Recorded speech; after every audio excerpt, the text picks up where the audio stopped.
ঢাকা বিশ্ববিদ্যালয় কঠিন নয়, প্রস্তুতি যদি গুছানো হয়। তোমার এই প্রস্তুতি গুছিয়ে দেওয়ার জন্যই প্রতিনিয়ত আমরা কাজ করে যাচ্ছি। তোমার এবছর ঢাকা বিশ্ববিদ্যালয়ে চান্স হবে, তোমার প্রস্তুতি তুমি গুছিয়ে নিবে, কারণ তোমাদের স্বাধীন ভাইয়া তোমাদের সাথে আছে।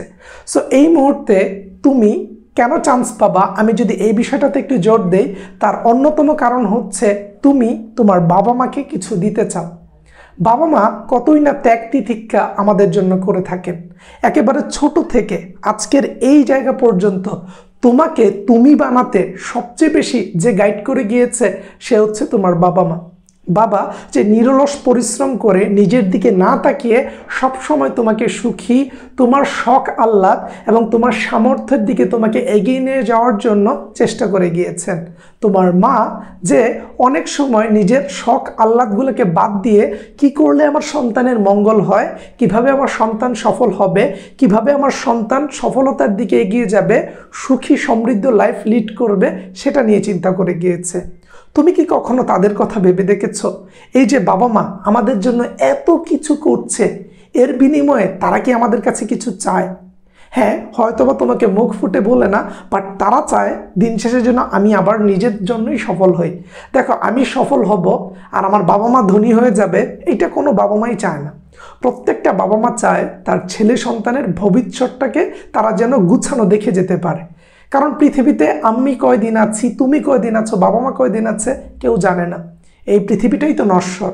সো এই ক্ষেত্রে বাবা মারা চিন্তা করে যে আমি বেঁচে থাকতে থাকতে যেন দেখে যেতে পারি আমার সন্তানের লাইফটা গুছানো। যেদিন আমি থাকবো না সেদিন যেন আমি অকপটে বলতে পারি আমার সন্তান তো পৃথিবীতে সিকিউর আছে, সে তো তার লাইফ নিয়ে চিন্তিত না। সো এই যে প্রতিটা ক্ষণে নিজের কথা বাদ দিয়ে ছেলে সন্তানের ভালো হতে হবে, ছেলে সন্তান ভালো করতে হবে, ক্যারিয়ারে ভালো করতে হবে, পড়তে হবে, এই যে চিন্তা ভাবনা নিজের সকাল্লাদ বাদ দিয়ে কেন করছে? তোমার জন্য। এখন তোমার কি দায়িত্ব না যে বাবা মাকে হ্যাপি করা? বাবা মা, তুমি চাইছো তোমার একটা মোবাইল দরকার, বাবা মা দিয়েছে। তুমি চাচ্ছ যে তোমার একটা বাইক দরকার, বাবা মা দিয়েছে। তোমার সকাল্লাদগুলা তারা তাদের সাধ্যের মধ্যে চেষ্টা করেছে।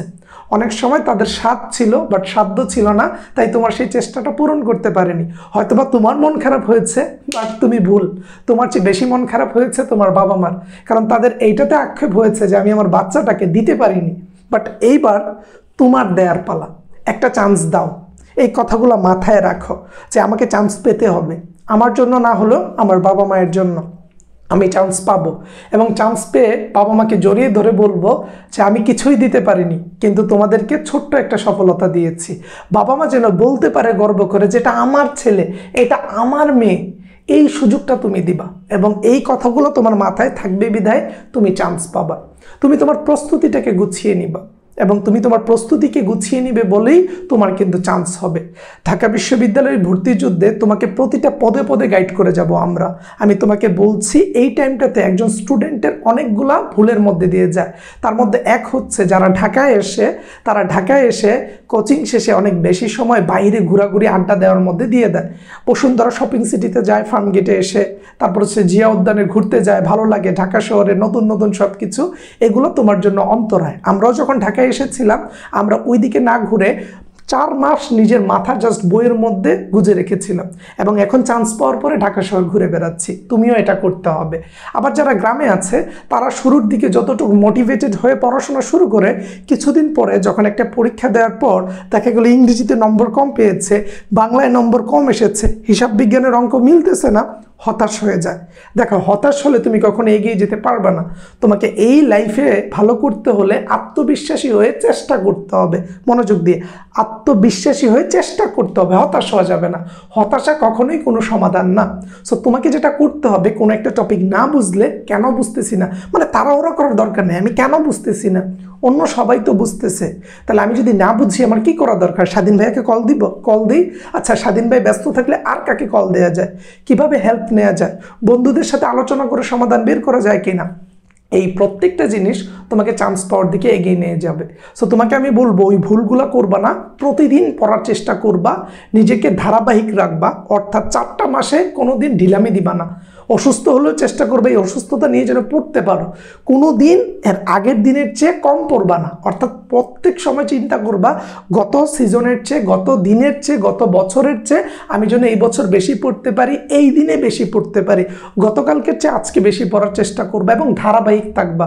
যারা পরিশ্রম করে, যারা ধারাবাহিকতা রক্ষা করতে পারে, অর্থাৎ শুধু পরিশ্রম করলেই হয় না, সেটাকে একেবারে কন্টিনিউ রাখতে পারে 4টা মাস, যারা তাদের বাবা মায়ের উপর ভরসা রাখে, যারা সৃষ্টিকর্তার উপর ভরসা রাখে, তারা কিন্তু সফলকাম হয়। কারণ বাবা মা যখন তোমার জন্য প্রার্থনা করবে, সেই প্রার্থনা কিন্তু সফলকাম হওয়ার সম্ভাবনা সবচাইতে বেশি। এবং এই সবগুলোর সমন্বয়ে তুমি এবছর চান্স পাবে। আমি তোমাকে বলছি এবছর তোমার চান্স হবে, এবং তুমি চান্স পেয়ে তোমার বাবা মাকে গিয়ে তোমার এই গল্পের কথা বলবা যে আমার চান্স হয়েছে। বাবা চিন্তা করো, যেদিন তুমি চান্স পেয়েছো ওই দিন যখন তুমি চান্স পেয়ে তোমার মাকে গিয়ে বলবা, তোমার মা তোমাকে জড়ায় ধরবে। তুমি যখন তোমার বাবাকে যেয়ে বলবা, দেখবা যে মনের অজান্তে তোমার চোখ দিয়ে পানি পড়ছে যে না, আমি অ্যাটলিস্ট আমার বাবা মার জন্য কিছু করতে পারছি। এই জীবনটা আমরা চাইলে এত কিছু করতে পারি না। সো দিন শেষে আসলে এটা অনেক বড় কিছু, অর্থাৎ বাবা মা জীবিত থাকতে তাদেরকে কিছু দিয়ে আনন্দিত করতে পারা। এবং একটা বাচ্চা কিন্তু তার বাবা মাকে সবচেয়ে বেশি আনন্দিত করতে পারে নিজেকে সফলতার দিকে এগিয়ে নিয়ে যাওয়ার মাধ্যমে। এবং আমার বিশ্বাস তুমি সেটা করতে পারবা, তোমার দ্বারা এটা সম্ভব, তোমার চান্স হবে।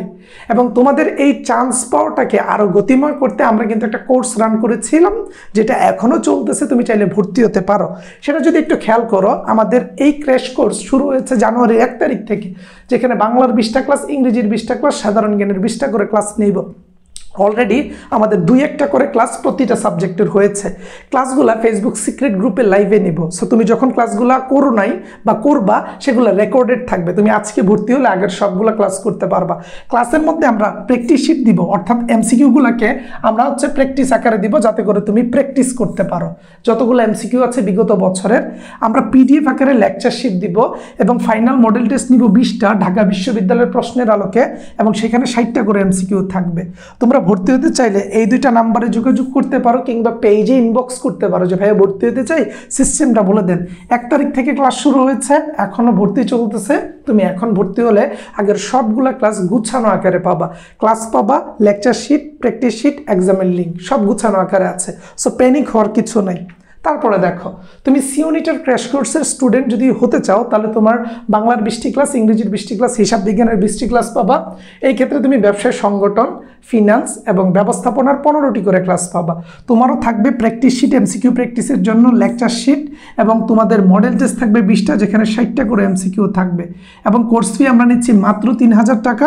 1 জানুয়ারি থেকে ক্লাস শুরু হচ্ছে। তোমরা ভর্তি হতে চাইলেও এই 2টা নাম্বারে কল নতুবা ফেসবুক পেজে মেসেজ দিলে আমাদের সাথে কানেক্টেড হতে পারবা।